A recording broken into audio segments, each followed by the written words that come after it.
నమస్తే. నిన్న చూసిర్రా రణరంగం మామూలుగా లేదు. బీఆర్ఎస్ ఆఫీస్ దగ్గర, గన్ పార్క్ దగ్గర, తర్వాత సోమాజిగూడ ప్రెస్ క్లబ్లో వందల మంది పోలీసులు. అక్కడ పోలీసులు ఉన్నారు, 3 చోట్ల పోలీసులు. సవాలు అందరూ విసురుకున్నారు. 2 పార్టీలు కాంగ్రెస్, బీఆర్ఎస్ సవాలు విసురుకున్నారు. కానీ వేదికలు మాత్రం మారినాయి. వీళ్ళు పొన్నం ప్రభాకర్, అడ్లూరి లక్ష్మణ్, అజారుద్దీన్ ఏమో గన్ పార్క్ వచ్చిండ్రు.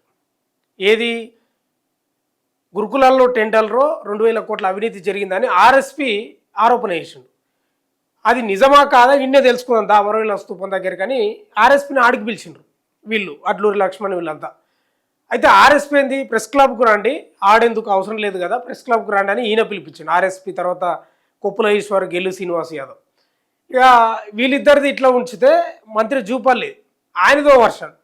అసలు వాస్తవంగా కూడా మొన్న రైతు భరోసా డబ్బులు విడుదల చేసిన ఆ కార్యక్రమంలో రేవంత్ రెడ్డి చాలా ఘాటు వ్యాఖ్యలు చేసిండు, చాలా సీరియస్గా వ్యాఖ్యలు చేసిండు. 10 ఏళ్ల పాలనపై, 2.5 ఏళ్ల పాలనపై చర్చించడానికి దమ్ముందా కేసీఆర్, నీకు రా అసెంబ్లీకి రా, అసెంబ్లీలో ఒక రోజు మొత్తం ఎన్ని రోజులైనా ప్రత్యేకంగా రైతుల మీదనే అసెంబ్లీ స్టార్ట్ చేసి అసెంబ్లీ పెట్టి మాట్లాడదాం, చర్చిద్దాం, నువ్వేం చేసినావు నేనేం చేసినా వచ్చే దమ్ముందని రేవంత్ రెడ్డి కేసీఆర్కి సవాల్ విసిరాడు. కేటీఆర్ మధ్యలో వచ్చిండు. కేసీఆర్ అవసరం లేదు, నేను ఉన్నా కదా, హరీష్ రావు ఉన్నా కదా, కేసీఆర్ చాలా ఎక్కువ నీకు, కేసీఆర్తో రాహుల్ గాంధీ రావాలి, లేకపోతే సోనియా గాంధీ రావాలి, రేవంత్ రెడ్డి రాడు, ఆయనకు చాలా తక్కువ రేవంత్ రెడ్డి, ఎవరు వస్తే రాహుల్ గాంధీ రావాలి తప్ప రేవంత్ రెడ్డికి నేనే ఎక్కువ, దమ్ముంటే నేను వస్తా రా అన్నాడు. ఏడికి రావాలి? అశోక్ నగర్ చౌరస్తాకి రావాలన్నా? ఉద్యోగాలు ఏమి ఇచ్చిండ్రు మీరు, నిరుద్యోగులకు ఏ హామీ ఇచ్చిండ్రు, ఏం నిలబెట్టుకున్నారు, పోదాంపా అశోక్ నగర్ చౌరస్తాలో ఏంది చర్చ పెడదామా, లేకపోతే రైతుల పక్షాన ఏదైనా వరంగల్లోనో ఎక్కడో ఇంకెక్కడన్నా బహిరంగ చర్చ పెడదామా, ఏడికి రమ్మాల్లో చెప్పని కేటీఆర్ ప్రతి సవాలు విసిరిండు రేవంత్ రెడ్డికి. అయితే జూలై 1 తారీఖు జూపల్లి కృష్ణారావు గాంధీ భవన్లో ప్రెస్ మీట్ పెట్టిండు. వాస్తవంగా కేసీఆర్కు రేవంత్ రెడ్డి సవాలు విసిరిండు. మరి జూపల్లి కృష్ణారావు ప్రెస్ మీట్ పెట్టి ఈ సవాల్ను కేటీఆర్కు మళ్ళీ విసిరిండు. ఏంది మీ పంచాయతీ, అసలు రేవంత్ రెడ్డి కాదు నేనే వస్తా, ఎవరో అవసరం లేదు, నా దగ్గర మొత్తం డాటా ఉంది, అక్కడిక్కడ కాదు, ఆ చివరస్తా ఈ చివరస్తా కాదు, డైరెక్ట్ మీ బీఆర్ఎస్ భవన్కి వస్తా అంటే కేటీఆర్ స్వాగతించాడు. కేటీఆర్ కానీ లేకపోతే హరీష్ రావు కానీ. నిన్న ఇదంతా మామూలు కాదు, అసలు పోలీసు వాహనాలు, లాఠీలు, వందల మంది పోలీసులు. అయితే కుర్చేసిండ్రు, ఆ మధ్యలో ఒక టేబుల్ పెట్టిండ్రు, అటు సైడ్ ఏమో జూపాలి కృష్ణారావుకి, ఇటు సైడ్ ఏమో కేటీఆర్ కూర్చున్నాడు. అక్కడ శాల్వా కూడా తెచ్చారు, శాల్వా పుష్పగుచ్చని తెచ్చి పెట్టిండ్రు.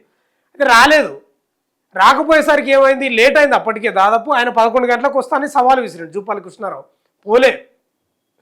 ఇక అప్పటికే బీఆర్ఎస్ భవన్లో కార్యకర్తలు, హరీష్ రావు, కేటీఆర్ వీళ్ళంతా వందల మంది కార్యకర్తలు వచ్చారు. ఇంకా రాడు, నువ్వు ఎట్లా రావని హరీష్ రావు ఏం చేసిండు అంటే కేటీఆర్ కూడా వద్దామని చూసిండు, రానియలేదు, పోలీసులు లోపలనే అనగబట్టేశారు. అయితే ఏదో రకంగా హరీష్ రావు బయటకు వచ్చిండు, గేట్ బయటకు వచ్చి గన్ పార్క్ వాడికి వస్తా పనేనే, ఇక అన్నిటి మీద చర్చిద్దాం, ఆ కుంభకోణం ఏంది, ఏది మన గురుకులాల్లో జరిగిన కుంభకోణం ఏంది, ఈ అప్పులేంది, ఈ ఆదాయం ఏంది, మీరు ఏం కట్టిండ్రు, ఏం చేసిండ్రు, మేమేం చేసినాం అనేది మొత్తం చర్చిస్తా, నేనే వస్తా పానే, ఆయన వస్తా, ఆయన రానియలే.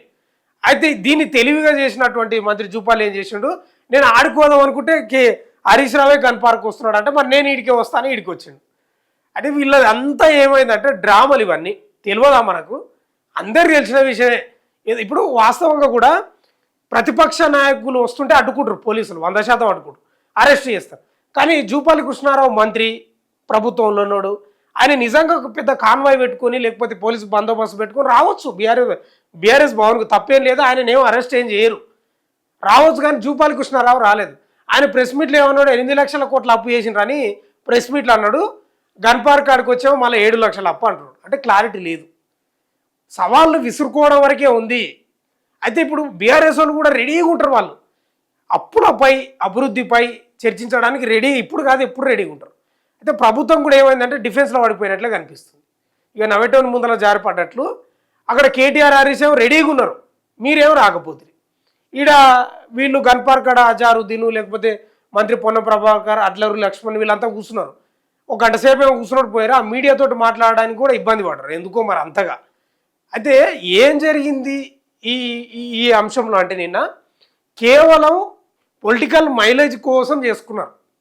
ఎలక్షన్లు కూడా ఇంకొక 1 ఇయర్ అయితే ఎలక్షన్ మూడ్ వస్తుంది తెలంగాణలో. పొలిటికల్ మైలేజ్ కోసం చేసుకున్నట్టే కనిపిస్తుంది తప్ప ఎక్కడ చర్చలు చేద్దాం. ఇంకోటి విషయం కూడా ఏంటంటే ఇప్పుడు వీళ్ళు అటు బీఆర్ఎస్ కాంగ్రెస్ కార్యకర్తలు కానీ నాయకులు కానీ ఇంత సరే కార్యకర్తలు అంటే ఓకే, ఇప్పుడు నాయకులు ఉన్నారు కదా, ఈయన మంత్రి లేకపోతే మంత్రులు ఎమ్మెల్యేలు హరీష్ రావు కేటీఆర్ వీళ్ళదంతా ఉత్త సవాళ్ళే. ఇప్పుడు మీరు చూడండి ఒక రూమ్లోకి ఏదో కొట్టుకునేటట్లు వేస్తారు వీళ్ళు, ఏదో గల్లాలు పట్టి కత్తులు తీసుకొని పొడుచుకునేటట్లు కనిపిస్తారు కానీ ఏముండదు. మనం ఒక రూమ్లోకి పంపించినాం అనుకో, 2 కత్తులు ఇచ్చి ఏం చేయరు, కత్తులు ఆడబెట్టి ఛాయ్ ఉంటే ఛాయ్ తాతాడు అంతే, అంతకు మించే ఉండదు. కానీ ఇక్కడ అల్టిమేట్గా ఎవరు డిఫెన్స్లో పడ్డారు అంటే ప్రభుత్వం పడ్డట్లే కనిపిస్తుంది.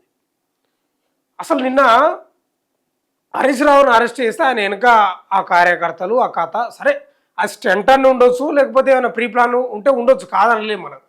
కానీ నిజంగా చిత్తశుద్ధి ఉందా వీళ్ళకి నాయకులకు? ఇప్పుడు ఆర్ఎస్ ప్రవీణ్ కుమార్ ఏమో గన్ పార్క్ రా అంటే ఆయన రాలేదు, ఆయనను కూడా పోలీసులు అరెస్ట్ చేశారు. నిజంగా ఆర్ఎస్ ప్రవీణ్ కుమార్ కనీసం ఈడికని వచ్చేటోడు ప్రెస్ క్లబ్కు, ఆయనను కూడా రానియలేదు. ఇదంతా ప్రభుత్వం ఏం చేసిందంటే సవాలు విసిరిపించిండ్రు జూపల్లి కృష్ణారావు తోటి, కథం వెనకడుగు వేసిండ్రు, వీళ్ళని అరెస్ట్ చేసిండ్రు. ఇప్పుడు జూపల్లి కృష్ణారావు పోవాలి, బీఆర్ఎస్ వన్ పోలేదు. తర్వాత వీళ్ళు ఆర్ఎస్ ప్రవీణ్ కుమార్ ఏం చేసిండు, ప్రెస్ క్లబ్కి రా అంటే వాళ్ళు అక్కడ కూర్చున్నారు. అయితే ఆర్ఎస్ ప్రవీణ్ కుమార్ కూడా సరే ప్రెస్ క్లబ్కి వస్తలేరు కదా, నేనే వస్తానని రెడీ అయినాడు. అందుకే హరీష్ రావును ఆర్ఎస్ ప్రవీణ్ కుమార్ వీళ్ళందరూ అరెస్ట్ చేసిండ్రు పోలీసులు. ఇదంతా ఎవరి ప్లాను? ప్రభుత్వం ప్లానే. రేవంత్ రెడ్డిది ఉండొచ్చు, మంత్రులది ఉండొచ్చు. అంటే ఇక్కడ జరుగుతున్నటువంటి పరిణామాలు చూస్తే ఎలాంటి చర్చలు ఏం లేవు, అందరూ దోపిడీ దొంగలాగానే కనిపిస్తున్నారు. వాళ్ళ మీద వీళ్ళ మీద వాళ్ళు తప్ప ఎవరు చిత్తశుద్ధిగా పనిచేసి ఇప్పుడు రైతులపై చర్చించడానికి ఏముందండి? ఇప్పుడు కాంగ్రెస్ ప్రభుత్వం కూడా రైతు బంధు చాలా ఎగ్గొట్టింది అధికారంలోకి వచ్చే తర్వాత. ఇప్పుడు బీఆర్ఎస్ లెక్కేంది 28,720 కోట్లు బాకీ పడ్డదని చెప్తా ఉంది. వీళ్ళేమో మేము ఇచ్చినాం ఏమి ఇచ్చిండ్రు, ఏమి ఇవ్వలేదు.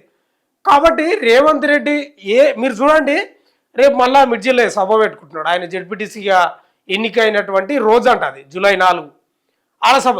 మీరు రేవంత్ రెడ్డి అయితే మామూలు సభలు పెడతలేడు, తుమ్ముతే సభనే, దగ్గుతే సభనే, అటు పోతే సభనే, ఇటు పోతే సభనే, ఏడంటే ఆడ సభలలోనే ఉంది అనేది. డైలాగులు, అప్పులు, మేము ఇంత కడుతున్నాం, ఇంత చేస్తున్నాం, అది చేసినాం, ఇదని. బీఆర్ఎస్లో ఏం చెప్తున్నారు, మేము అప్పులు చేసినా సరే కానీ అభివృద్ధి చేసినా అని వాళ్ళు చెప్తున్నారు. సరే నిజంగా చర్చ పెద్దామంటేనే రారు, బహిరంగ చర్చకు రారు వీళ్ళు. వాళ్ళ కేసీఆర్ అసెంబ్లీకి వస్తారంటే ఆయన రాడు. అంటే అల్టిమేట్గా ఏం జరుగుతుందంటే రాజకీయ స్టంట్లు జరుగుతున్నాయి, పిచ్చోళం చేస్తున్నారు ప్రజలను తప్ప. ఇక మీడియాదైతే మామూలు ఆడావిడి కాదు. నిన్నైతే ఇక వాళ్ళు ఈ నాయకుల కంటే వీళ్ళదే ఉంది, ఎక్కువ మీడియా వాళ్ళే కనిపిస్తున్నారు. ఇక మిన ఆ జూపల్లి కృష్ణారావుకి అయితే అసలు నిలవడానికి సందే లేదు. నిన్న గన్ పార్క్ కాడ ఎందుకు ఆడికి పోలేదంటే హరీష్ రావు వీడికి వస్తున్నాడు, అందుకే నేను ఇడికి వచ్చినా అని చెప్తున్నాడు. అసలు నీవే పోతే అయిపోతుండే కదా, పెద్ద కాన్వాయ్ పెట్టుకొని లేకపోతే పోలీస్ బందోబస్తు పెట్టుకొని అని విలేకరు ప్రశ్నిస్తే దానికి సమాధానం పెద్దగా లేదు. ఇక మీడియా వాళ్ళు అయితే ఒకటే అబ్బాబ్బా ఆయనకు ఊపిరి మాల్తలేదు, ఇక మైకులు పట్టుకొని నిలబడ్డలకు మాకు ఊపిరి మాల్తలేదు, అంత ఘోరం. ఇదంతా అవుతుందే మన మీడియా వాళ్ళు ఏదో పెద్దగా రప్చర్ చేస్తాం, ఏదో లేపుతాం, మనకు ఏముండదు ఆడ, మన అవగాహన కావాల్సిన పరిస్థితే ఉంది ఆడ, అంతే కదా. ఏం జరిగింది నిన్న? ఏం జరగలేదు. పోలీసులు హడావిడి కథ, మనం ఇంట్రోలు లైవ్లు, ఇక జూపల్లి వచ్చే లేకపోతే ఆయన వచ్చే ఆయన అరెస్టా ఈయన అరెస్టా, కింద పడిరి పైన లేచిరి. ఇంకో తమాష ఏంటంటే బీఆర్ఎస్ భవన్ కాడ ఆ డీసీఎం ఎక్కించారు కదా హరీష్ రావును వీళ్ళని అందరినీ, ఆ బీఆర్ఎస్ కార్యకర్త ఆ డీసీఎం తాళాలు ఎత్తుకొని పోయారట. అదో పెద్ద పంచాయతీ. ఇట్లా నడిచింది నిన్న రాజకీయం మొత్తం మీద. అయితే సవాళ్ళు ప్రతి సవాళ్ళు ఉత్తదే కార్యకర్తలే గల్లలు చింపుకొని తొడలు కొట్టి నీవింత నేనింత అనుకుంటారు తప్ప నాయకులు ఎదురు పడితే నిజంగా నాయకులను రూమ్లకు పంపిస్తే కొట్టుకోవని అస్సలే ఉండదు. మంచిగా కౌగిలించుకుంటారు, సేకరించుకొని కూర్చొని ఇంత ఛాయ్ ముచ్చట్లు పెడతారు. మొత్తం మీద అయితే రాష్ట్రంలో ప్రజలు రైతులు అన్ని వర్గాల ప్రజలకు ఇబ్బంది అవుతుంది తప్ప నాయకులకు మాత్రం ఏమవుతలేదు 100%. ఇప్పుడు కేసీఆర్ ఇప్పుడు బీఆర్ఎస్ వాళ్ళు చెప్పుకుంటారు గొప్ప చేసినామని, గొప్ప చేసిన ఇంకో 5 ఏళ్ళు ఇవ్వాలి వాస్తవం, కానీ ఇవ్వలేదు. కాబట్టి మీ గొప్పతనం ఏందో ప్రజలు చూసిండ్రు, మీకు వాత పెట్టిండ్రు. వీళ్ళ గొప్పతనం ఏందో ఇప్పుడు చూస్తున్నారు, ఖచ్చితంగా వాత పెడతారు. కావాలి ఈ అంశంలో నిన్న మాత్రం కాంగ్రెస్ ప్రభుత్వం డిఫెన్స్లో పడ్డది, నవ్వుతున్న వాళ్ళ ముందర జారిపడ్డట్లే కనిపించింది నాకైతే. చూస్తూనే ఉండండి మన తొలి వెలుగు.